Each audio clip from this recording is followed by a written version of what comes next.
नमस्कार दोस्तों, आप सभी का हमारे चैनल द गुड लाइफ में स्वागत है। अगर आपने अभी तक हमारे चैनल द गुड लाइफ को सब्सक्राइब नहीं किया है तो चैनल को सब्सक्राइब कर लें और बेल बटन को क्लिक कर दें। आज हम सुनेंगे मुंशी प्रेमचंद की प्रसिद्ध कहानी नमक का दारोगा। तो चलिए शुरू करते हैं। जब नमक का नया विभाग बना और ईश्वर प्रदत्त वस्तु के व्यवहार करने का निषेध हो गया तो लोग चोरी छिपे इसका व्यवहार करने लगे। अनेक प्रकार के छल प्रपंचों का सूत्रपात हुआ। कोई घूस से काम निकालता था तो कोई चालाकी से। अधिकारियों के पौ 12 थे। पटवारीगिरी का सर्वसम्मानित पद छोड़कर लोग इस विभाग में बरकंदाजी करते थे। इसके दारोगा पद के लिए तो वकीलों का भी जी ललचाता था। यह वह समय था जब अंग्रेजी शिक्षा और ईसाई मत को लोग एक ही वस्तु समझते थे। फारसी का प्राबल्य था। प्रेम की कथाएं और श्रृंगार रस के काव्य पढ़कर फारसी दा लोग सर्वोच्च पदों पर नियुक्त हो जाया करते थे। मुंशी वंशीधर भी जुलेखा की विरह कथा समाप्त करके मंजू और फरहाद के प्रेम वृत्तांत को नल और नील की लड़ाई और अमेरिका के आविष्कार से अधिक महत्व की बातें समझते हुए रोजगार की खोज में निकले। उनके पिता एक अनुभवी पुरुष थे। समझाने लगे, बेटा घर की दुर्दशा देख रहे हो, ऋण के बोझ से सभी दबे हुए हैं। लड़कियां हैं, वह घास फूस की तरह बढ़ती चली जा रही हैं। मैं कगारे पर का वृक्ष हो रहा हूँ, न मालूम कब गिर पड़ूं। अब तुम ही घर के मालिक मुख्तार हो। नौकरी में ओहदे की ओर ध्यान मत देना। यह तो पीर का मजार है, निगाह चढ़ावे और चादर पर रखनी चाहिए। ऐसा काम ढूंढना जहाँ कुछ ऊपरी आय हो। मासिक वेतन तो पूर्णमासी का चांद है जो एक दिन दिखाई देता है और घटते घटते लुप्त हो जाता है। ऊपरी आय बहता हुआ स्रोत है जिससे सदैव प्यास बुझती है। वेतन मनुष्य देता है, इसी से उसमें वृद्धि नहीं होती। ऊपरी आमदनी ईश्वर देता है, इसी से उसकी बरकत होती है। तुम स्वयं विद्वान हो, तुम्हें क्या समझाऊं। इस विषय में विवेक की बड़ी आवश्यकता है। मनुष्य को देखो, उसकी आवश्यकता को देखो और अवसर देखो। उसके उपरांत जो उचित समझो करो। गरज वाले आदमी के साथ कठोरता करने में लाभ ही है, लेकिन बेगरज को दांव पर पाना जरा कठिन है। इन बातों को निगाह में बांध लो, यह मेरी जन्म भर की कमाई है। इस उपदेश के बाद पिताजी ने आशीर्वाद दिया। वंशीधर आज्ञाकारी पुत्र थे। ये बातें ध्यान से सुनी और तब घर से चल खड़े हुए। इस विस्तृत संसार में उनके लिए धैर्य अपना मित्र, बुद्धि अपनी प्रदर्शक और आत्मावलंबन ही अपना सहायक था। लेकिन अच्छे शकुन से चले थे। जाते ही जाते नमक विभाग के दरोगा पद पर प्रतिष्ठित हो गए। वेतन अच्छा और ऊपरी आय का तो ठिकाना ही ना था। वृद्ध मुंशी जी को सुख संवाद मिला तो फूले न समाये। महाजन कुछ नरम पड़े। कलवार की आशा लता लहलहाई। पड़ोसियों के हृदय में शूल उठने लगे। जाड़े के दिन थे और रात का समय। नमक के सिपाही चौकीदार नशे में मस्त थे। मुंशी वंशीधर को यहाँ आए अभी 6 महीने से अधिक न हुए थे, लेकिन इस थोड़े समय में ही उन्होंने अपनी कार्यकुशलता और उत्तम आचार से अफसरों को मोहित कर लिया था। अफसर लोग उन पर बहुत विश्वास करने लगे। नमक के दफ्तर से 1 मील पूर्व की ओर जमुना बहती थी। उस पर नावों का एक पुल बना हुआ था। दारोगा जी किवाड़ बंद किए मीठी नींद से सो रहे थे। अचानक नींद खुली तो नदी के प्रवाह की जगह गाड़ियों की गड़गड़ाहट तथा मल्लाहों का कोलाहल सुनाई दिया। उठ बैठे। इतनी रात गए गाड़ियों क्यों नदी के पार जाती हैं? अवश्य कुछ न कुछ गोलमाल है। तर्क ने भ्रम को पुष्ट किया। वर्दी पहनी, तमंचा जेब में रखा और बात की बात में घोड़ा बढ़ाए हुए पुल पर आ पहुंचे। गाड़ियों की एक लंबी कतार पुल के पार जाती देखी। डांट कर पूछा, किसकी गाड़ियां हैं? थोड़ी देर तक सन्नाटा रहा। आदमियों में कुछ कानाफूसी हुई। तब आगे वाले ने कहा, पंडित अलोपीदीन की। कौन पंडित अलोपीदीन? दातागंज के मुंशी वंशीधर चौके। पंडित अलोपीदीन इस इलाके के सबसे प्रतिष्ठित जमींदार थे। लाखों रुपए का लेन देन करते थे। इधर छोटे से बड़े कौन ऐसे थे जो उनके ऋणी ना हो। व्यापार भी बड़ा लंबा चौड़ा था। बड़े चलते पुरजे आदमी थे। अंग्रेज अफसर उनके इलाके में शिकार खेलते आते और उनके मेहमान होते। 12 मास सदाव्रत चलता था। मुंशी जी ने पूछा, गाड़ियां कहाँ जाएंगी? उत्तर मिला, कानपुर। लेकिन इस प्रश्न पर कि इनमें क्या है, सन्नाटा छा गया। दारोगा साहब का संदेश और भी बढ़ा। कुछ देर तक उत्तर की बाट देखकर वह जोर से बोले, क्यों गूंगे हो गए हो? हम पूछते हैं, इनमें क्या लदा है?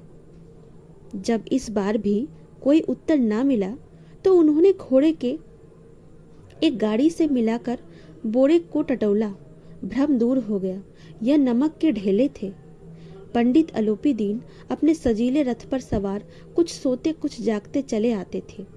अचानक कई गाड़ीवानों ने घबराए हुए आकर जगाया और बोले, महाराज, दारोगा ने गाड़ियां रोक दी हैं और घाट पर खड़े आपको बुलाते हैं।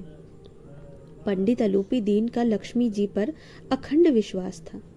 वह कहा करते थे कि संसार का तो कहना ही क्या, स्वर्ग में भी लक्ष्मी का ही राज्य है। उनका यह कहना यथार्थ ही था। न्याय और नीति सब लक्ष्मी के ही खिलौने हैं। इन्हें वह जैसे चाहती है नचाती है। लेटे ही लेटे गर्व से बोले, चलो हम आते हैं। यह कहकर पंडित जी ने बड़ी निश्चिंतता से पान के बीड़े लगाकर खाए। फिर लिहाफ ओढ़े हुए दारोगा के पास आकर बोले, बाबूजी, आशीर्वाद। कहिए, हमसे ऐसा कौन सा अपराध हुआ कि गाड़ियां रोक दी गई? हम ब्राह्मणों पर तो आपकी कृपा दृष्टि रहनी चाहिए। वंशीधर रुखाई से बोले, सरकारी हुक्म? पंडित अलोपीदीन ने हंसकर कहा, हम सरकारी हुक्म को नहीं जानते और न सरकार को। हमारे सरकार तो आप ही हैं। हमारा और आपका तो घर का मामला है। हम कभी आपसे बाहर हो सकते हैं? आपने यथार्थ का कष्ट उठाया। यह तो नहीं हो सकता कि इधर से जाएं और इस घाट के देवता को भेंट न चढ़ावें। मैं तो आपकी सेवा में स्वयं ही आ रहा था। वंशीधर पर ऐश्वर्य की मोहिनी वंशी का कुछ प्रभाव ना पड़ा। ईमानदारी की नई उमंग थी। कड़क कर बोले, हम उन नमक हरामों में नहीं हैं जो कौड़ियों पर अपना ईमान बेचते फिरते हैं। आप इस समय हिरासत में हैं। आपके कायदे के अनुसार चलना होगा। बस मुझे अधिक बातों की फुर्सत नहीं है। जमादार बालू सिंह, तुम इन्हें हिरासत में ले चलो, मैं हुक्म देता हूँ। पंडित अलोपीदीन स्तंभित हो गए। गाड़ीवानों में हलचल मच गई। पंडित जी के जीवन में कदाचित ये पहला ही अवसर था कि पंडित को ऐसी कठोर बातें सुननी पड़ी। बदलू सिंह आगे बढ़ा, किंतु रोब के मारे यह साहस न हुआ कि उनका हाथ पकड़ सके। पंडित जी ने धर्म को धन का ऐसा निरादर करते हुए कभी न देखा था। विचार किया कि यह अभी उद्दंड लड़का है, माया मोह के जाल में अभी नहीं पड़ा, अल्हड़ है, झिझकता है। बहुत दीन भाव से बोले, बाबू साहब, ऐसा ना कीजिए, हम मिट जाएंगे, इज्जत धूल में मिल जाएगी। हमारा अपमान करने से आपके हाथ में क्या आएगा? हम किसी तरह से आपसे बाहर थोड़े ही हैं। वंशीधर ने कठोर स्वर में कहा, हम ऐसी बातें नहीं सुनना चाहते। अलोपीदीन ने जिस सहारे को चट्टान समझ रखा था वह पैरों के नीचे खिसकता हुआ मालूम हुआ। स्वाभिमान और धन ऐश्वर्य को कड़ी चोट लगी, किंतु अभी तक धन की सांख्यिक शक्ति का पूरा भरोसा था। अपने मुख्तार से बोले, लाला जी, 1000 का नोट बाबू साहब को भेंट करो। आप इस समय भूखे सिंह हो रहे हैं। वंशीधर ने गर्म होकर कहा, 1000 नहीं, 1,00,000 भी मुझे सच्चे मार्ग से नहीं हटा सकते। धर्म की इस बुद्धिहीन दृढ़ता और देव दुर्लभ त्याग पर मन बहुत झुंझलाया। जब दोनों शक्तियों में संग्राम होने लगा, धन ने उछल पुछल कर आक्रमण करने शुरू किए। 1 से 5, 5 से 10, 10 से 15 और 15 से 20,000 तक नौबत पहुंची, किंतु धर्म अलौकिक वीरता के साथ इस बहुसंख्यक सेना के सम्मुख अकेला पर्वत की भांति अटल अविचलित खड़ा था। अलोपीदीन निराश होकर बोले, अब इससे अधिक मेरा साहस नहीं, आगे आपको अधिकार है। वंशीधर ने अपने जमादार को ललकारा, बदलो सिंह, इस आदमी को अभी हिरासत में ले लो, अब मैं एक भी शब्द नहीं सुनना चाहता। धर्म ने धन को पैरों तले कुचल डाला। अलोपीदीन ने एक हृष्टपुष्ट मनुष्य को हथकड़ियां लिए हुए अपनी तरफ आते देखा। चारों ओर निराश और कातर दृष्टि से देखने लगे। इसके बाद मूर्छित होकर गिर पड़े। दुनिया सोती थी, पर दुनिया की जीभ जागती थी। सवेरे देखिए तो बालक वृद्ध सबके मुंह से यही बात सुनाई देती थी। जिसे देखिए वही पंडित जी के इस व्यवहार पर टीका टिप्पणी कर रहा था। निंदा की बौछारें हो रही थी, मानो संसार से अब पापी का पाप कट गया। पानी को दूध से नाम लेने बेचने वाला ग्वाला, कल्पित रोज नामचे भरने वाला अधिकार वर्ग, रेल में बिना टिकट सफर करने वाला बाबू लोग, जाली दस्तावेज बनाने वाले सेठ, साहूकार, यह सब के सब देवताओं की भांति गर्दनें चला रहे थे। जब दूसरे दिन पंडित अलोपीदीन अभियुक्त होकर कांस्टेबलों के साथ हाथों में हथकड़ियां, हृदय में ग्लानि और क्षोभ भरे लज्जा से गर्दन झुकाए अदालत की तरफ चले तो सारे शहर में हलचल मच गई। मेलों में कदाचित आंखें इतनी व्यग्र न होती होंगी, भीड़ के मारे छत और दीवार में कोई भेद न रहा, किंतु अदालत में पहुंचने की देर थी।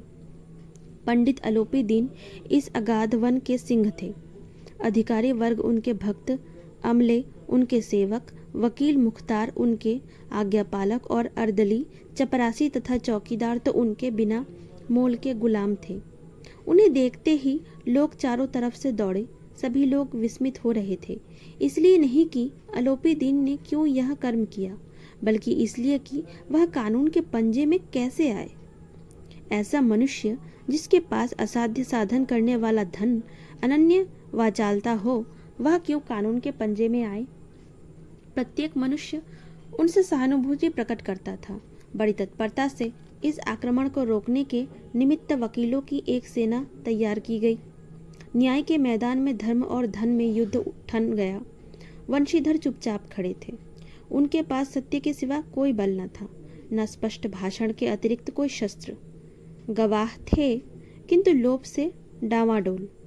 यहाँ तक कि मुंशी जी को न्याय भी अपनी ओर से कुछ खिंचा हुआ दिख पड़ता था। वह न्याय का दरबार था, परंतु उसके कर्मचारियों पर पक्षपात का नशा छाया हुआ था। किंतु पक्षपात और न्याय का क्या मेल? जहाँ पक्षपात हो वहाँ न्याय की कल्पना भी नहीं की जा सकती। मुकदमा शीघ्र ही समाप्त हो गया। डिप्टी मजिस्ट्रेट ने अपनी तजवीज़ में लिखा, पंडित अलोपीदीन के विरुद्ध दिए गए सब प्रमाण निर्मूल और भ्रमात्मक हैं। वह एक बड़े भारी आदमी है। यह बात कल्पना के बाहर है कि उन्होंने थोड़े लाभ के लिए ऐसा दुस्साहस किया हो। यद्यपि नमक के दारोगा मुंशी वंशीधर का अधिक दोष नहीं, लेकिन यह बड़े खेद की बात है कि उनकी उद्दंडता और विचारहीनता के कारण एक भले मानुस को कष्ट झेलना पड़ा। हम प्रसन्न हैं कि वह अपने काम से सजग और सचेत रहता है, किंतु नमक से मुकदमे की बढ़ी हुई नमक हलाली ने उसके विवेक और बुद्धि को भ्रष्ट कर दिया। भविष्य में उसे होशियार रहना चाहिए। वकीलों ने यह फैसला सुना और उछल पड़े। पंडित अलोपीदीन मुस्कुराते हुए बाहर निकले। स्वजन बंधुओं ने रुपयों की लूट की। उदारता का सागर उमड़ पड़ा। उसकी लहरों ने अदालत की नींव तक हिला दी। जब वंशीधर बाहर निकले तो चारों ओर से उनके ऊपर व्यंग्यबाणों की वर्षा होने लगी। चपरासियों ने झुक झुक कर सलाम किए, किंतु इस समय एक एक कटु वाक्य, एक एक संकेत उनकी गर्वाग्नि को प्रज्वलित कर रहा था। कदाचित इस मुकदमे में सफल होकर वह इस तरह अकड़ते हुए न चलते, उन्हें आज संसार का एक खेदजनक विचित्र अनुभव हुआ। न्याय और विद्वत्ता, लंबी चौड़ी उपाधियां, बड़ी बड़ी दाढ़ियां और ढीले चोंगे एक भी सच्चे आदर के पात्र नहीं हैं। वंशीधर ने धन से बैर मोल लिया था। उसका मूल्य चुकाना अनिवार्य था। कठिनता से 1 सप्ताह बीता होगा, मुअत्तली का परवाना आ पहुंचा। कार्यपरायणता का दंड मिला। बेचारे भग्न हृदय शोक और खेद से व्यथित हो घर को चले गए। बूढ़े मुंशी जी तो पहले से ही कुड़बुड़ा रहे थे। चलते चलते इस लड़के को समझाया था, लेकिन इसने एक न सुनी। सब मनमानी करता है। हम तो कलवार और कसाई के तगादे सहे, बुढ़ापे में भगत बनकर बैठे और वहाँ बस वही सूखी तनख्वाह। हमने भी तो नौकरी की है और कोई ओहदेदारी नहीं थे, लेकिन काम किया, दिल खोल कर किया। आप ईमानदार बनने चले हैं। घर में चाहे अंधेरा हो, मस्जिद में अवश्य दिया जलाएंगे। खेद ऐसी समझ पढ़ना लिखना सब अकारात गया। इसके थोड़े ही दिनों बाद जब मुंशी वंशीधर इस दुरवस्था में घर पहुंचे और बूढ़े पिताजी ने समाचार सुना तो सिर पीट लिया। बोले, जी चाहता है कि तुम्हारा और अपना सिर फोड़ लूं। बहुत देर तक पछता पछता कर हाथ मलते रहे। क्रोध में कुछ कठोर बातें भी कहीं, और यदि वंशीधर वहां से टल न जाते तो अवश्य ही उनका क्रोध विकट रूप धारण कर लेता। वृद्ध माता को भी दुख हुआ। जगन्नाथ और रामेश्वर यात्रा की कामनाएं मिट्टी में मिल गईं। पत्नी ने तो कई दिन तक सीधे मुंह बात भी नहीं की। इसी प्रकार 1 सप्ताह बीत गया। संध्या का समय था। बूढ़े मुंशी जी बैठे राम नाम की माला जप रहे थे। इस समय उनके द्वार पर सजा हुआ रथ आकर रुका और गुलाबी पर्दे, पछाइए, बैलों की जोड़ी, उनकी गर्दनों में नीले धागे, सींगे पीतल से जड़ी हुई, कई नौकर लाठियों कंधों पर रखे साथ थे। मुंशी जी अगवानी का दौड़े। देखा तो पंडित अलोपीदीन है। झुककर दंडवत की और लल्लो चप्पो की बातें करने लगे। हमारा भाग्य उदय हुआ जो आपके चरण इस द्वार पर आए। आप हमारे पूज्य देवता हैं। आपके कौन सा मुंह दिखावे, मुंह तो कालिख लगी हुई है। किंतु क्या करे, लड़का अभागा कपूत है, नहीं तो आपसे क्यों मुंह छिपाना पड़ता। ईश्वर निसंतान चाहे रखे पर ऐसी संतान न दे। अलोपीदीन ने कहा, नहीं भाई साहब, ऐसा न कहिए। मुंशी जी ने चकित होकर कहा, ऐसे संतान को और क्या कहूँ। अलोपीदीन ने वात्सल्यपूर्ण स्वर में कहा, कुल तिलक और पुरखों की कीर्ति उज्जवल करने वाले संसार में ऐसे कितने धर्मपरायण मनुष्य हैं जो धर्म पर अपना सब कुछ अर्पण कर सके। पंडित अलोपीदीन ने वंशीधर से कहा, दारोगा जी, इसे खुशामद न समझिए। खुशामद करने के लिए मुझे इतना कष्ट उठाने की जरूरत न थी। उस रात को आपने अपने अधिकार बल से मुझे अपनी हिरासत में लिया था, किंतु आज मैं स्वेच्छा से आपकी हिरासत में आया हूँ। मैंने हजारों रईस और अमीर देखे, हजारों उच्च पदाधिकारियों से काम पड़ा, किंतु मुझे परास्त किया तो आपने। मैंने सबको अपना और अपने धन का गुलाम बनाकर छोड़ दिया। मुझे आज्ञा दीजिए कि आपसे कुछ विनय करूं। वंशीधर ने अलोपीदीन को आते देखा तो उठकर सत्कार किया, किंतु स्वाभिमान सहित। समझ गए कि यह महाशय मुझे लज्जित करने और जलाने आए हैं। क्षमा प्रार्थना की चेष्टा नहीं की, वरन उन्हें अपने पिता की या ठकुर सुहाती की बात असह्य थी। पर पंडित जी की बातें सुनी तो मन की मैल मिट गई। पंडित जी की ओर उड़ती हुई दृष्टि से देखा, सद्भाव झलक रहा था। गर्व ने अब लज्जा के सामने सिर झुका दिया। शर्माते हुए बोले, यह आपकी उदारता है जो ऐसा कहते हैं। मुझसे जो कुछ अविनय हुई है उसे क्षमा कीजिए।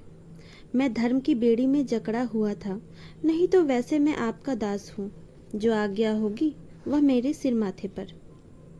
अलोपीदीन ने विनीत भाव से कहा, नहीं, तट पर आपने मेरी प्रार्थना नहीं स्वीकार की थी, किंतु आज स्वीकार करनी पड़ेगी। वंशीधर बोले, मैं किस योग्य हूँ, किंतु जो कुछ सेवा मुझसे हो सकती है उसमें त्रुटि न होगी। अलोपीदीन ने एक स्टाम्प लगा हुआ पत्र निकाला और वंशीधर के सामने रखकर बोले, इस पद को स्वीकार कीजिए और अपने हस्ताक्षर कर दीजिए। मैं ब्राह्मण हूँ, जब तक ये सवाल पूरा ना कीजिएगा द्वार से ना हटूंगा। मुंशी वंशीधर ने उस कागज को पढ़ा तो कृतज्ञता से आंखों में आंसू भर आए। पंडित अलोपीदीन ने उनको अपनी सारी जायदाद का स्थायी मैनेजर नियत किया था। 6,000 वार्षिक वेतन के अतिरिक्त रोज़ाना खर्च अलग, सवारी के लिए घोड़ा, रहने को बंगला, नौकर चाकर मुफ्त। कंपित स्वर में बोले, पंडित जी, मुझ में इतनी सामर्थ्य नहीं कि मैं आपकी उदारता की प्रशंसा कर सकूं, किंतु ऐसे उच्च पद के योग्य नहीं हूँ। अलोपीदीन हंसकर बोले, मुझे इस समय एक अयोग्य मनुष्य की ही जरूरत है। वंशीधर ने गंभीर भाव से कहा, यो मैं आपका दास हूँ। आप जैसे कीर्तिवान सज्जन पुरुष की सेवा करना मेरे लिए सौभाग्य की बात है, किंतु मुझ में ना विद्या है न बुद्धि, ना वह स्वभाव जो इन त्रुटियों को पूर्ति कर देता है। ऐसे महान कार्य के लिए एक बड़े मर्मज्ञ अनुभवी मनुष्य की जरूरत है। अलोपीदीन ने कलमदान से कलम निकाली और उसे वंशीधर के हाथ में दे दिया और बोले, न मुझे विद्वता की चाह है, न अनुभव की, न मर्मज्ञता की, न कार्यकुशलता की। इन गुणों के महत्व का परिचय खूब पा चुका हूँ। अब सौभाग्य और सुअवसर ने मुझे वह मोती दे दिया है जिसके सामने योग्यता और विद्वता की चमक फीकी पड़ जाती है। यह कलम लीजिए, अधिक सोच विचार न कीजिए, दस्तखत कर दीजिए। परमात्मा से यही प्रार्थना है कि वह आपको सदैव वही नदी के किनारे वाला बैमुरोवत उद्दंड कठोर परंतु धर्मनिष्ठ दारोगा बनाए रखे। वंशीधर की आंखें डबडबा आईं। हृदय के संकुचित पात्र में इतनी एहसान न समा सका। एक बार फिर पंडित जी की ओर भक्ति और श्रद्धा की दृष्टि से देखा और कांपते हुए हाथ से मैनेजरी के कागज पर हस्ताक्षर कर दिए। अलोपीदीन ने प्रफुल्लित होकर उन्हें गले लगा लिया। तो आपको हमारी आज की ये कहानी नमक का दरोगा कैसी लगी, हमें कमेंट के माध्यम से ज़रूर बताएं और ये कहानी उन लोगों तक भी ज़रूर शेयर करें जिनको कहानियाँ सुनना पसंद है। अगर आपने अभी तक हमारे चैनल को सब्सक्राइब नहीं किया है तो हमारे चैनल द गुड लाइफ को सब्सक्राइब कर लें और बेल बटन को क्लिक कर दें। आप कमेंट में हमें ये भी बता सकते हैं कि आप आगे कौन सी कहानियाँ सुनना पसंद करेंगे। तब तक के लिए स्वस्थ रहें, हंसते रहें, मुस्कुराते रहें।